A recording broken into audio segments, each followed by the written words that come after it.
Hello and a very good evening. You're watching the news tonight on Rajya Sabha television with me, Frank Pereira. Here are the headlines. Prime Minister expresses sorrow over disruptions in Parliament, says democracy can't function on the whims and fancies of anyone. Protests by the Congress continue for the third day in a row in Parliament. Rajya Sabha adjourned after frequent disruptions by party.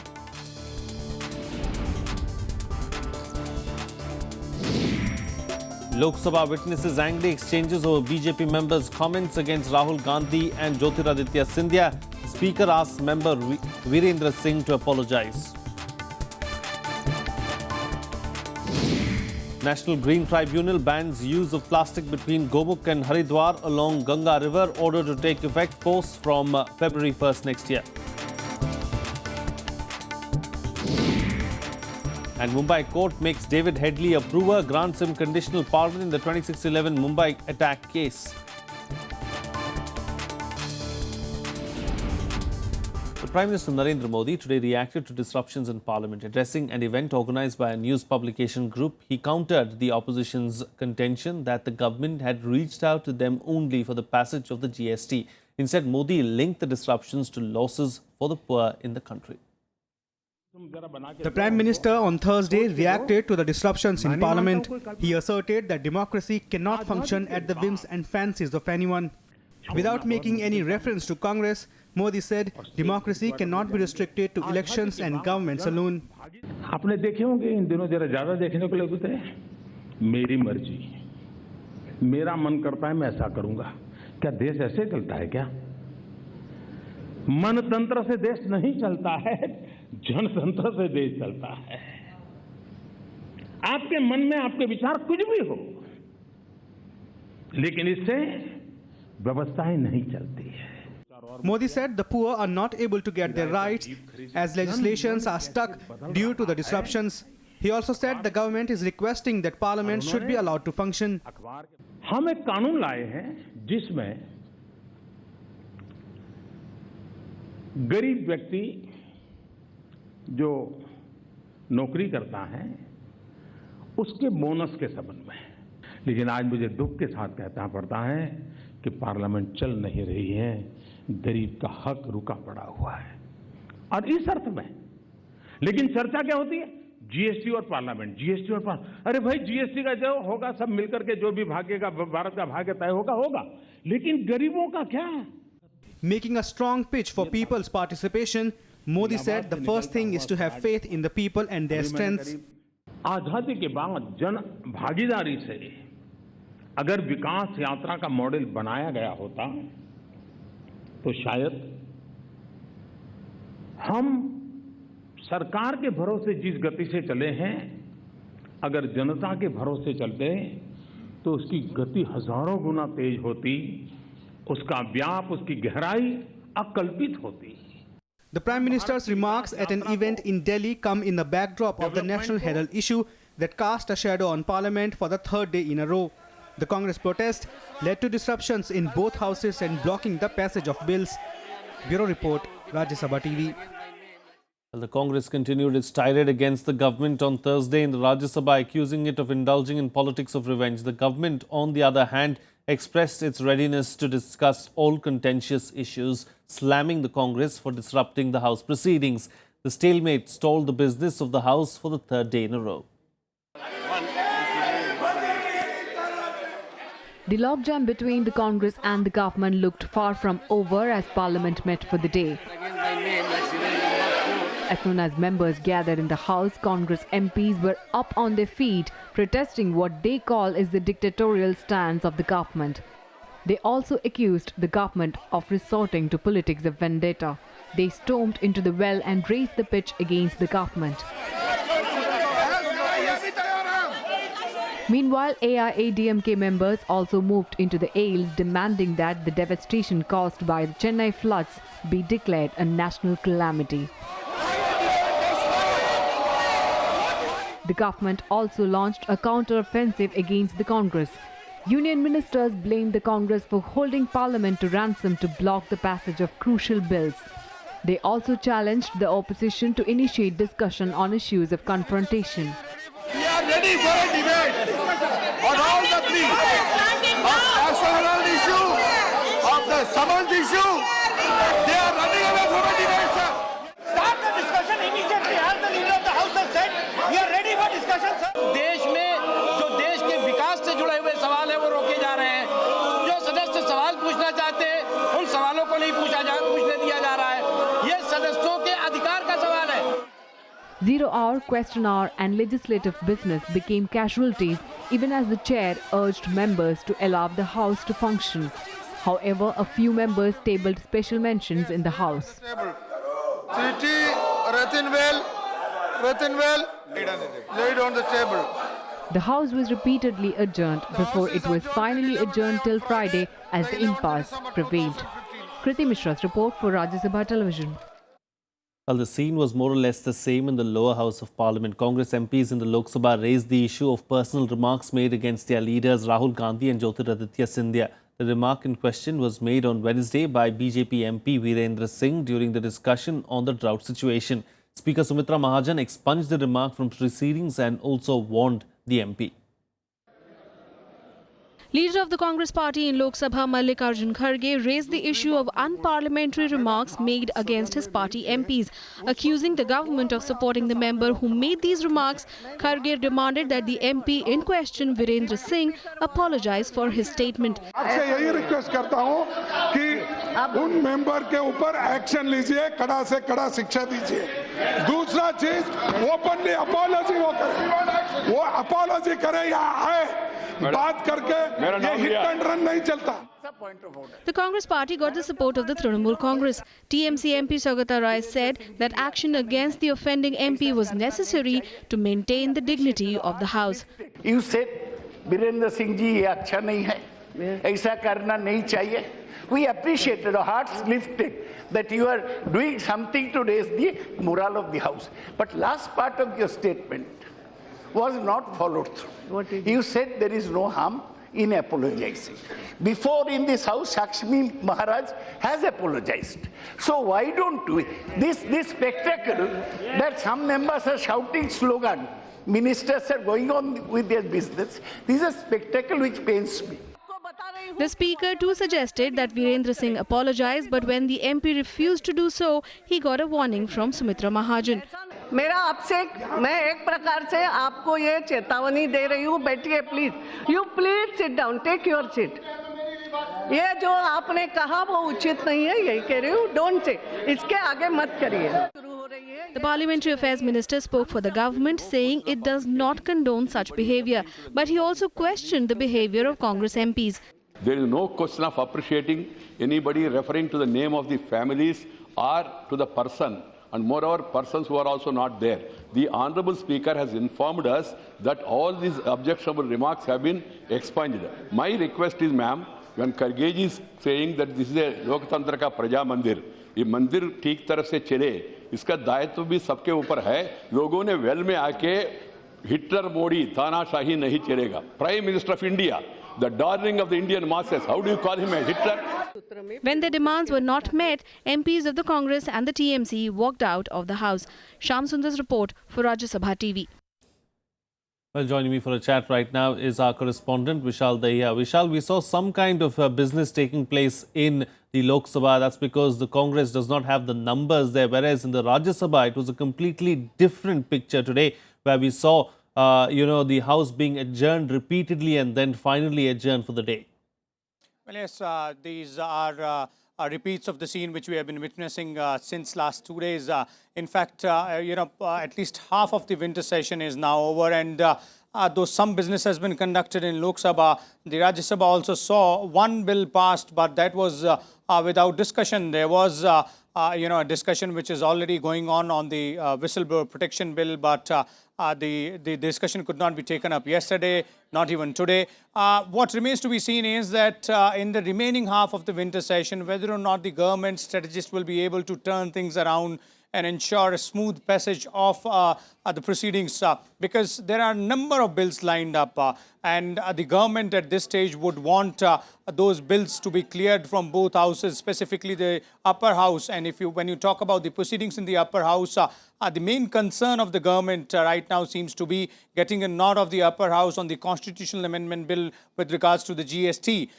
So these are, it seems very difficult times for the government. They were hoping, and it seemed like in the initial days when this winter session began, that there might be some sort of understanding between the opposition and the government. But then the National Herald case, followed by those comments which were made by the ruling party MP in the lower house, seemed to have made the matters worse. And there are no indications as of now, when we are speaking right now in the evening today, there are no indications from the opposition, specifically from the Congress, that they are willing to budge. They are willing to move move away from their current stand, from their current position. And if this goes on, then it's highly unlikely that we might see smooth proceedings in the business in both houses, specifically the upper house. And that would definitely undermine the government's efforts to get a clearance of the parliament from those important resolutions. What is it that the Congress wishes to achieve out of all of this? What are the demands really of the Congress? Are they putting forth anything as of now? Well, Congress's strategy as of now, Frank, seems to be pretty much clear. They want to ensure that they try and corner the government and garner as much support as they can within the opposition ranks. Let's not forget that we have seen in last 18 months the opposition uniting and then disintegrating as well. And there have been instances wherein Congress has not gathered as much support as it would have wanted to. In this case also, we have witnessed in the last 2 days the Trinamool Congress has been very vocal about the support. In fact, they have been very forthcoming. They supported the Congress's charges and allegations in both houses yesterday and today as well. But that's not the case with some other parties on the opposition benches. The Samajwadi Party, for instance, has not sided completely with the Congress. So it seems the Congress's strategy right now is that through this they try and garner as much support as they can in opposition ranks to corner the government, to try and embarrass the government, and also maybe to ensure that once the session is over, they keep this issue alive till then, so that they can hit the streets, all their leaders and workers. Right, Vishal, we'll have to leave it at that. Thank you so much for joining us and putting things into perspective for us. Joining me on the program right now is Aditi Fadnis, political editor of the Business Standard as well. Aditi, what is it that the Congress looks to achieve from all of this? Is the Congress justified? And more importantly, can we see any kind of legislative business taking place in this winter session of Parliament? Well, I think one thing can be said without any fear of contradiction, and that is that till the 19th, when Sonia Gandhi and Rahul Gandhi are supposed to appear in court, I think very little business will be transacted with them in the House. Today, one bill was passed in the Lok Sabha, and there was a discussion also on the flood and drought situation. But the Congress is very quick to take umbrage, to react, and they're kind of emotional, both in the Lok Sabha and the Rajya Sabha. So I think till the 19th, when they feel that when they will appear in court and it will be a big spectacle, they have decided internally not to appeal against the High Court's order, and they will appear in court. Till then, I think very little work will be done with them present in either house. Parliament is a place to debate and discuss, but over the last decade or so, we've seen very little bit of debate and discussion, but more of acrimonious scenes. When the UPA was in power, the same was done by the BJP, and now it seems like the UPA is returning the favor. Absolutely, and I fear that this is a pattern that we'll have to continue to, be witness to. But a lot depends also on the resourcefulness of the government and how it manages to circumvent these problems and continue to work. At the moment, the record of Rajya Sabha, for instance, does not look promising at all. It has done just 19% of the work that it was supposed to have done so far. Indeed, interestingly, the Prime Minister also spoke today, and that was at a function that was organized by one of the media publications. Of course, he said, a lot of focus has been thrown on the GST, but it's not just the GST. And he said very candidly that he's not too worried about the GST, but there are several other pro-reform bills that are stuck, and that's what he's really worried about. Well, I mean, to be fair, the Prime Minister, when he was abroad, said quite categorically and quite authoritatively that the GST bill would be passed in the winter session. That doesn't seem to be, that doesn't look like it's happening. And now to say that he's not that worried about the GST, frankly, is putting a gloss on it. The fact is that the Congress will not give in without making the government sweat, whether it's GST or it's any other bill. The issue is that if the government is resourceful, this is a constitutional amendment bill which requires 2/3 to be present and voting, 2/3 of the House to be present and voting. So this presents a bit of a problem. But in other bills, you need only 50%, you need simple majority. So if the government is resourceful, it will get through GST somehow and then concentrate on getting bills passed and work done in Parliament, whether the Congress is there or is not there, whether it interrupts or it doesn't interrupt, whether it obstructs or it doesn't obstruct. All right, we'll have to leave to that. Thank you so much, Aditi Fadnis, for joining us on the program and putting things into perspective for us.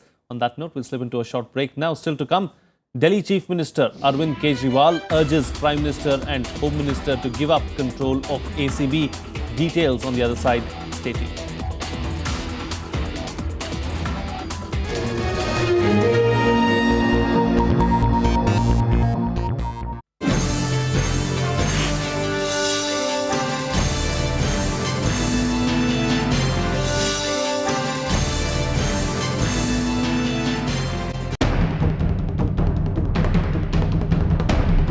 Summons by a Delhi court. Echoes resound in Parliament. The National Herald case. What are its merits? Watch the big picture at 9:30 p.m. on Rajya Sabha television.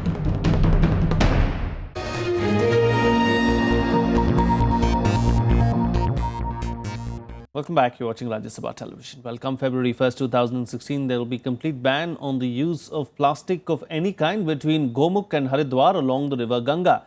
The National Green Tribunal today announced a slew of measures, including this one, to keep the river pollution free. Here's more. The National Green Tribunal has banned camping activity in the entire belt of Kodiyala to Rishikesh on the banks of the river Ganga in Uttarakhand. However, rafting is still allowed in that stretch. These are just part of a slew of measures announced to clean the river. A complete ban on the use of plastics in the entire belt has also been announced. The fine for violation will be 5,000 rupees.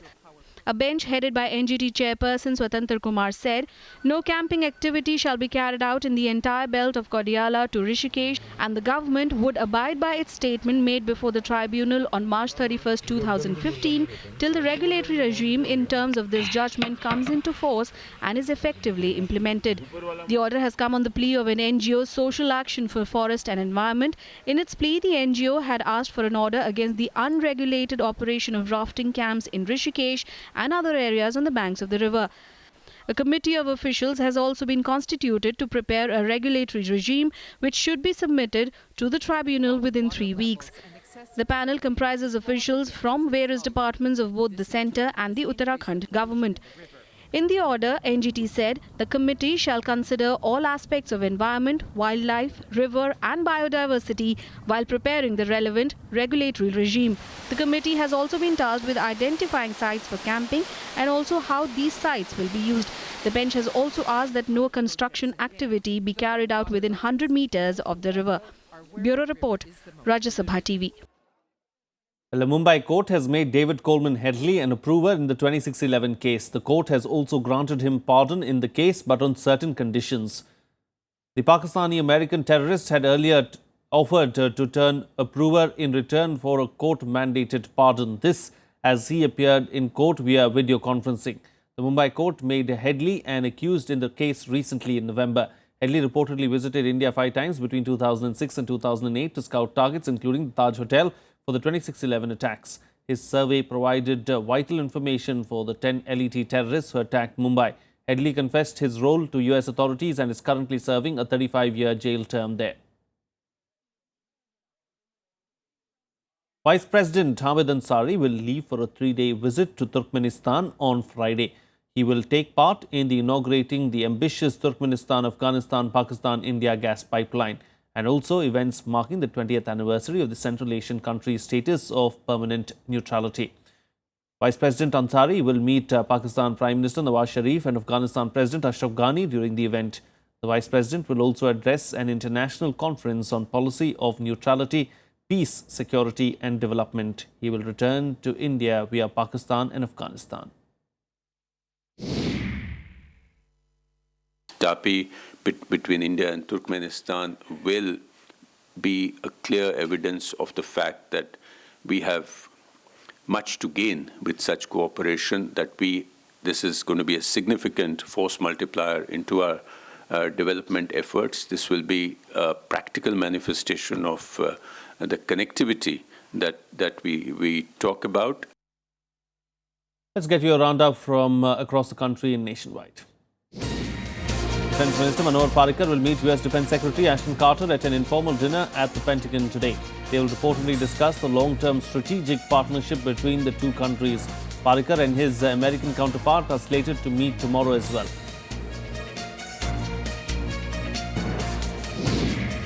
Delhi Chief Minister Arvind Kejriwal made a strong case for the centre to hand over control of the Anti-Corruption Bureau to the state government and support the Delhi government's anti-graft bill. He also said that the state government had several means to nab corrupt persons. The Supreme Court upheld minimum education criteria for candidates contesting panchayat polls in Haryana. According to the law passed by the Assembly in September, general candidates need a Class 10 qualification, while women and Dalit candidates need to clear Class 8 to contest the panchayat polls. 3 accused in the infamous Park Street gang rape case were today convicted by a court in Kolkata. 2 other accused in the case are still absconding. The quantum of punishment will be announced on Friday. The victim was picked up in a car in front of a nightclub in 2012 and gang raped before she was thrown off near a road crossing.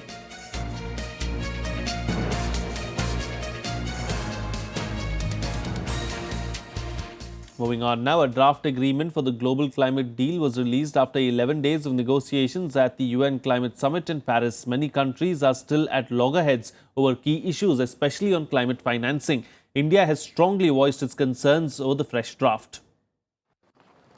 After 3 days of backroom negotiations, Climate Conference Chairman Laurent Fabius unveiled the latest draft for a global climate deal ahead of the Friday deadline. Fabius reiterated some progress was made, but there is still room for improvement. Sur tous ces sujets sur lesquels les partis ont construit ces derniers jours des consensus, nous proposons donc un texte que j'appellerais trivialement propre, clean. Bien entendu, la règle entre nous, c'est que rien n'est agréé tant que tout n'est pas agréé. The new draft excludes 2 key issues that India has highlighted: a commitment from developed nations to contribute to the Green Climate Fund and sharing of technology to help developing nations move to clean energy.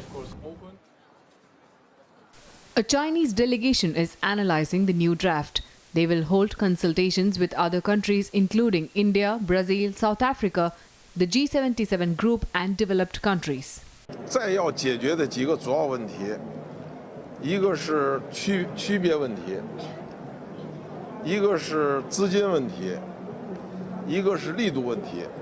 这主要是各国承诺的这个水平。 Meanwhile, the US made a new financing pledge that could clinch the Global Climate Pact. They doubled funding for developing countries to nearly $860 million a year. So I am pleased to announce today that the United States is committing to double our public grant-based adaptation investments by the year 2020. We are prepared to do our part, and we will not leave the most vulnerable nations among us to quite literally weather the storm alone. Key issues that remain now include post-2020 climate finance, ambition of action, and how to reflect the principle of common but differentiated responsibility. Outside the venue, Greenpeace activists rolled a 2-story high mechanically operated polar bear on Wednesday. It was one of the many scattered protests to demand urgent action to combat climate change. Bureau Report, Rajya Sabha Television. Let's now bring you a roundup of the other international news in Global Buzz. A suicide bomber killed at least 6 people outside a mosque in Baghdad yesterday. In an online statement, the Islamic State claimed responsibility and said that the attack targeted rejectionists, a term used by Sunni militants to describe Shiites.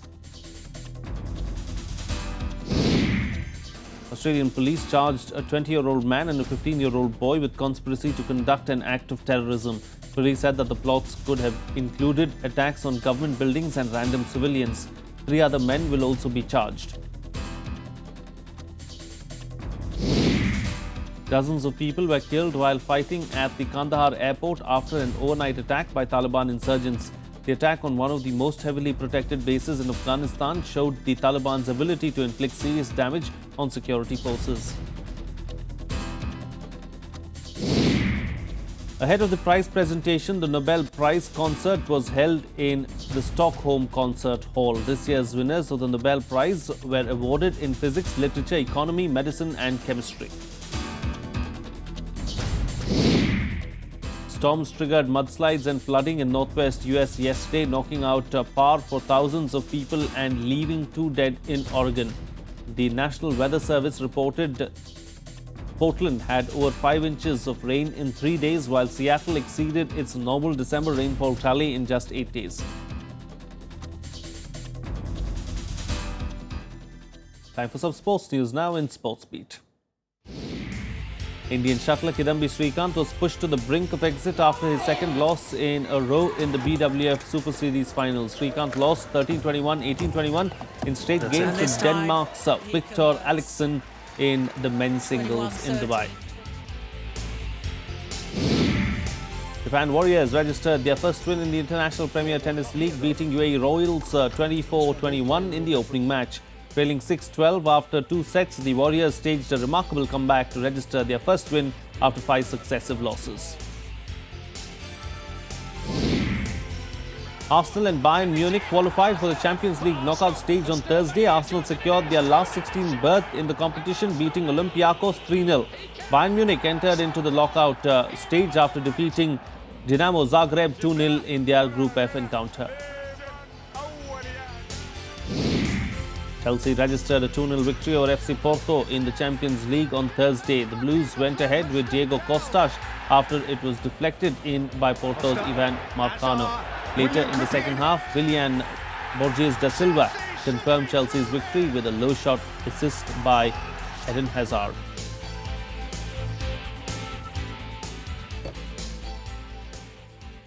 That's it on this edition of the Bulletin. Good night.